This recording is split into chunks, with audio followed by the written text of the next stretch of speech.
student loans, $39,547 is the amount of money that you can purchase to buy a new home in Springfield, Illinois, a 2-bedroom, 1-bath bungalow, or you can buy a brand new 2027 Kia Telluride, or you can even start your own small business. Nearly $40,000 is the amount owed by each borrower, and I will cover how student loans work, the impact on Americans, and how the economy is also impacted. I have accumulated thousands of student debt, and I want to take the time to understand why so many students need student loans and the ways it could better the future. What are loans? You can access student loans through federal or private agency. Federal student loans can be accessed through U.S. Department of Education.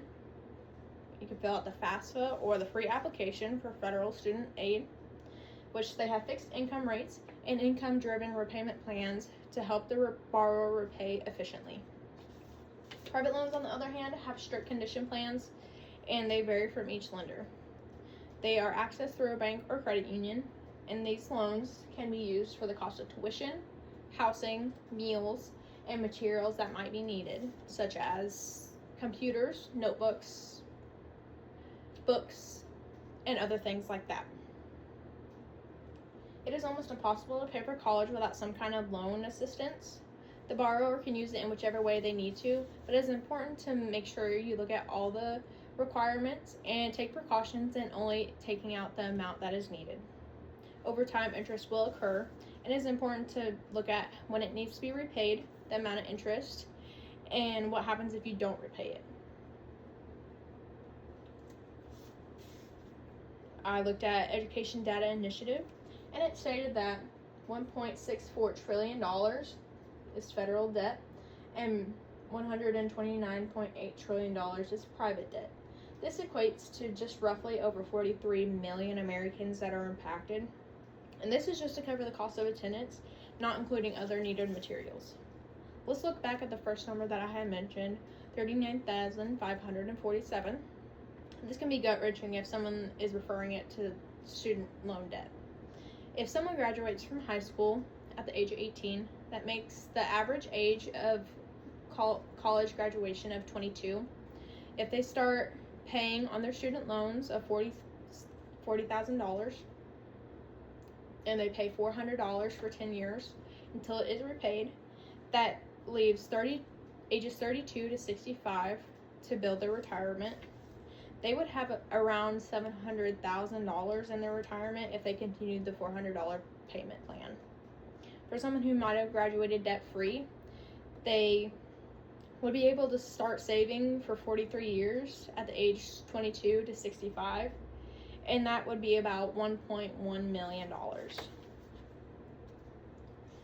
Student loans can put a damper on saving money, buying a house, or a vehicle.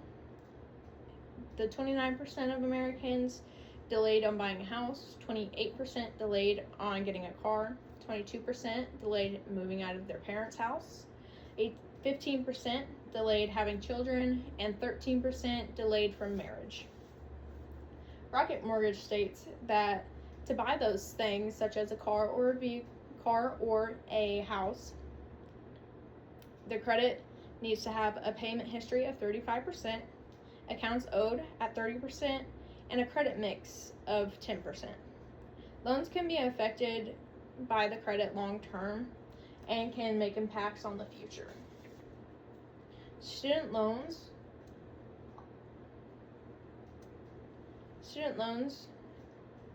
are useful for careers, but impacting financial long-term stress. I covered the points of student loans, how the Americans impacted, and the timely effect for the future purchases in the economy. It is important to look at what loans is best for your life and what is best based off the interest and how they can be repaid in a timely manner. Receiving a college degree can be bittersweet. Your new life awaits with your new degree and your new career, but you can have the stress of student loans that can last for decades.